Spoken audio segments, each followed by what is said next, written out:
Good morning বন্ধুরা, কেমন আছো? আশা করি ভালো আছো, আমিও ভালো আছি। যিনি বা যারা যেখান থেকে ভিডিওটি দেখছেন, ভালো লেগে থাকলে লাইক কমেন্ট শেয়ার দিয়ে পাশে থাকবেন, আর ভালো না লাগলে ভিডিওটি স্কিপ করে চলে যাবেন। তো চলো, আজ সারাদিন কী কাজ করব অবশ্যই তোমাদের সঙ্গে শেয়ার করব। প্লিজ তোমরা সাথে থেকো, পাশে থেকো। সকাল সকাল আজকে উঠে পড়েছি, কারণ আজ একটু ওই বাড়ি যাব সকালবেলাতেই, কারণ আজ কিছু টেস্ট আছে, সেই টেস্টগুলো করতেই যাব। আর আগের দিন যেহেতু গুপলাকে পুজো দিয়েছিলাম, সেই প্রসাদটাও কিন্তু নিয়ে নিয়েছি। ওই বাড়িতে নিয়ে যাচ্ছি, সৌম্যকে একটু, মা বাবাকে একটু দেবো। তো এই বাড়িতে চলে এসেছি। আমি কিন্তু চা খেয়ে আসিনি, কারণ আমার টেস্ট হবে বলে আমি এখানে এসে চা খাচ্ছি। আর আসার সময় আমি অশ্মির জন্য কিন্তু পরোটা নিয়ে এসেছি, বৃষ্টিতে ভিজেও গেছি। তো এদিকে এসে খেয়ে দিয়ে আমি মুড়ি খেয়েছি, বড়মশাই জল ঢালা ভাত খেয়েছে, অশ্মি পরোটা খেয়েছে। আর এদিকে আমি খেয়ে দিয়ে একেবারে রান্না বসিয়ে দিয়েছি। তো রান্নার করছে, রশ্মির সঙ্গে বকবক করছি না গান করছি জানি না, ভুলে গেছি। তারপরে এখানে আলু উচ্ছেটাও বসিয়ে দিয়েছি, এদিকে আমার ডালও হয়ে গেছে।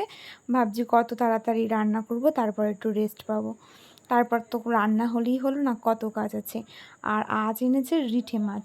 রিঠে মাছ অশ্মি খেতে চায় না, আমার বড়মশাইয়ের খুব প্রিয়। তো অশ্মি খেতে চায় না, তো আমিও খেতে চাই না সেরকম। তো আমার বড়মশাই খেতে পারে না আমাদের জন্যই। তো আমি বললাম ঠিক আছে, আমি খাবো, তুমি নিয়ে এসো। এবার আমি যদি না খাই তাহলে ও তো আরও নিয়ে আসবে না। তার জন্য একটু কষ্টসিষ্ট করে খেলাম। ঠিক আছে, ভালোই লাগলো, কারণ এইগুলো বড় রিঠে মাছটা ঠিক তাও খেতে পারি। ছোটোগুলো প্রচণ্ড গন্ধ লাগে, ওগুলো তো একদমই খেতে পারবো না। তো একেবারে স্নান সেরে পুজো পাঠ সমস্ত কিছু সেরে সুরে বড়মশাই চলে এসেছিলো।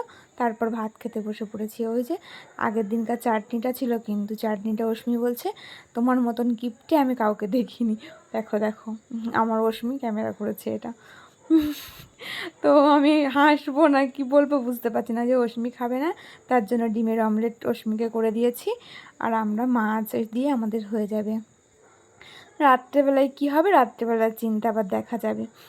তো চলো, এখন খাওয়া দাওয়া করে একটু রেস্ট নেব, একটু ঘুমাবো।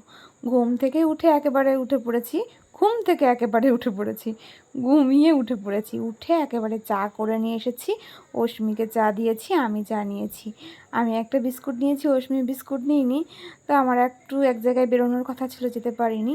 তো এদিকে রাত্রেবেলায় ডিম টোস্ট করেছি আমার বড়মশাই আর রশ্মির জন্য। আমি কিন্তু খাইনি, আমি একটু ভাত খেয়েছিলাম। তারপর আমার সমস্ত কিছু হয়ে গেছে, এই যে ঘরে একেবারে চলে এসেছি, সমস্ত কাজ সেরে সুরে চলে এসেছি। একটু দেরি হয়েছে।